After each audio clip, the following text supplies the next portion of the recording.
Alright, so today I'm going to be talking about how to get huge pythons. So I quite often get asked how to get big arms because my arms are relatively large, especially in comparison to the rest of my frame. So kind of a question of looking at training methodology. So depending upon the system you were brought up with, you have a different approach to different training methods. So a lot of the old school bodybuilding individuals come from an approach of training a different part of your body on different days per week, typically called a body part split, where you train chest, back, legs. Some people split up legs into quads and hams. And then some people have an arm day, a shoulder day, things like that. So so those things were trained once a week. Some people would go crazy and train it twice a week. It really didn't become much of a thing of training more frequently and trying to stimulate and not annihilate until more of a recent surgence of this in the past decade. A lot of research has come out showing that it's not necessarily a requirement by any means to go in and do 15 sets on your chest and then wait a week and then do it again. Instead, you could do 5 on Monday, 5 on Wednesday, 5 on Friday, and you could see a greater benefit from that. So in regards to arm development, I personally, and as a coach, don't really program arm days. Instead, I program more on the side of upper body days or upper body push days and upper body pull days, depending upon the individual's training frequency. And then at the end of those days, they will do some accessory direct arm work. But every time you do a push with your upper body, you are using your triceps, so a component of your arms. And every time you're doing an upper body pull, you are using your biceps. So by just doing a lot of pushing and pulling, you will create a lot of volume for those muscles just by that means. Depending upon how good your technique is on pushing and pulling, you may end up using them more or less.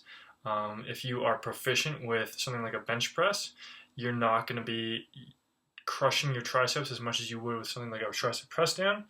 In contrast, if your bench press is crappy, you might use your triceps a whole lot more. Similarly, if you are very proficient at rowing, you won't use your biceps a ton.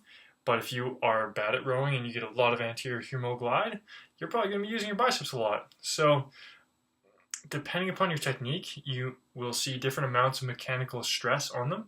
So for myself, I've spent a lot of time over a lot of years working on primarily just a lot of pushing and pulling, and then having a small quantity of direct arm work. As an example, I'd say for the majority of my training career, I've had about 4 to 5 days of training per week. In that, there's been anywhere from 2 to 5 days of upper body pushing and pulling. The majority of the time, there's been 2 days per week of upper body work. And at the end of those days, I will typically do somewhere from 2 to 3 sets of direct arm work in total. So as an example, today I went through my upper body workout, and at the end I did 2 sets of curls and 2 sets of tricep pushdowns. As far as the specificity of those movements go, I will change them up over time to keep a stimulus going, change up the rep scheme, things like that. But I don't put a ton of stress on it because I view the sets of bench press I did previous to it, the sets of half kneeling landmine pressing, the sets of yoga push-ups to be enough for volume in regards to my tricep work with a little bit of accessory there. And then for my biceps, the volume of work that I did in one-arm seated rows and the volume I did in seated one-arm lat pull-downs and the volume that I did through, I guess that would be it for bicep-related pulling work. That gave enough of a stimulus for me to not need to do more than that to encourage growth in them. And so doing 2 sets of alternating curls at the end was plenty.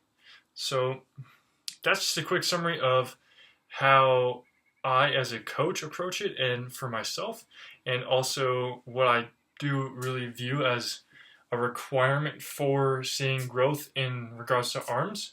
So evaluate what you're doing with your training.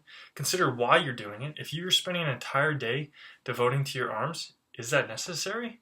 Is that the most beneficial thing that you can do?